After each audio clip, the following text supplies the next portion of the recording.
Hi, this is Harish from Freshworks Academy, and this is part 4 of the Learn from Home series, where we talk about ways to tackle the various challenges that you face while working from home.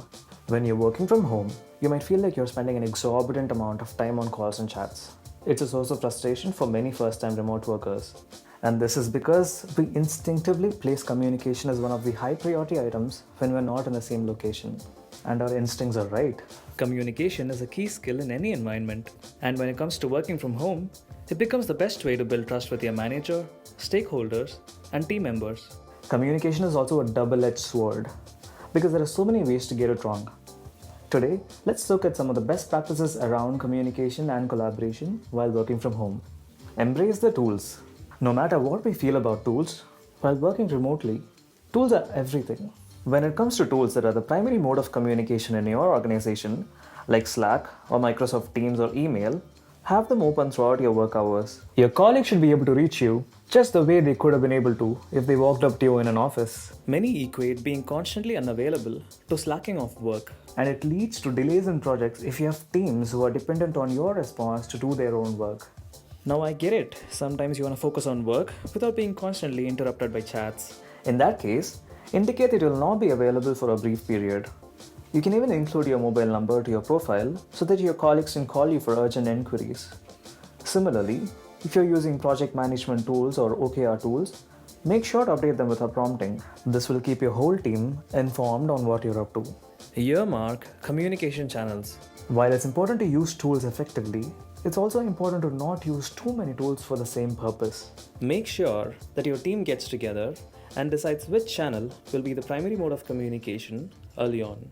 Do not fragment your communication across multiple channels because everyone will lose precious time jumping between them. For example, if you decide email is the channel where the most important updates are going to be sent and Hangouts is the chat tool, your team can monitor these two tools alone. They don't have to wonder if important conversations are taking place on other channels like WhatsApp or workplace chat.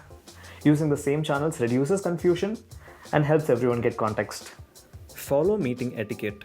We all know people hate ineffectual meetings, and working from home only increases that sentiment. Sure, meetings are the best way to collaborate when you need multiple stakeholders to agree on several action items. And one-on-one meetings help two people understand each other and have deeper conversations. But most meetings are deemed boring and unproductive because they fall under one of these following categories. Meetings that don't have an agenda, which leads to unnecessary conversations and posturing. Meetings that lack preparation, which leads to no new information emerging from it. Meetings that have way too many stakeholders than necessary, which leads to distractions and delays in decision making. So draw a clear line between what should be a meeting and what could just be an email or a chat message. If you do think a meeting is necessary, respect everyone else's time and run a well-organized one, at the end of which your attendees must feel like that they've achieved something. Adhere to deadlines. Meeting deadlines is more important than ever while working from home. It's hard for managers and other colleagues to trust by default when they don't see you. So don't be overzealous and overpromise. Help set realistic deadlines for your projects and do your best to meet them. Communicate proactively and often. Everyone would be understanding of unexpected delays in your project as long as it doesn't sound like an excuse. Whether it is with your manager or someone who you are collaborating with. Keep them up to speed on what's happening with your project. More points to you if you do that proactively. Keeping all the relevant stakeholders up to date also demonstrates ownership, which is a key part of making work from home work for you. Check your tone while communicating feedback. The biggest advantage of giving feedback in person is that the other person can see body language and hear your tone. And we rely on them quite a bit to showcase our intent. Chat, emails, or voice calls cannot capture that. This leads to misunderstandings between colleagues because the intent behind the feedback is literally not seen.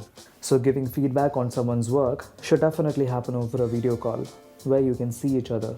But no matter what channel you use, the best trick to giving feedback is by being kind and giving them the benefit of the doubt. Working from home is a big responsibility that requires utmost discipline, ownership, and professionalism. It's not uncommon for teams to struggle with finding their right cadence, at least initially. But always remember to go easy on yourself and others. What are some of your best practices when it comes to communication? Let us know in the comment section below. For more content like this, join Freshworks Academy. The link is in the description. Until next time, bye and happy working from home.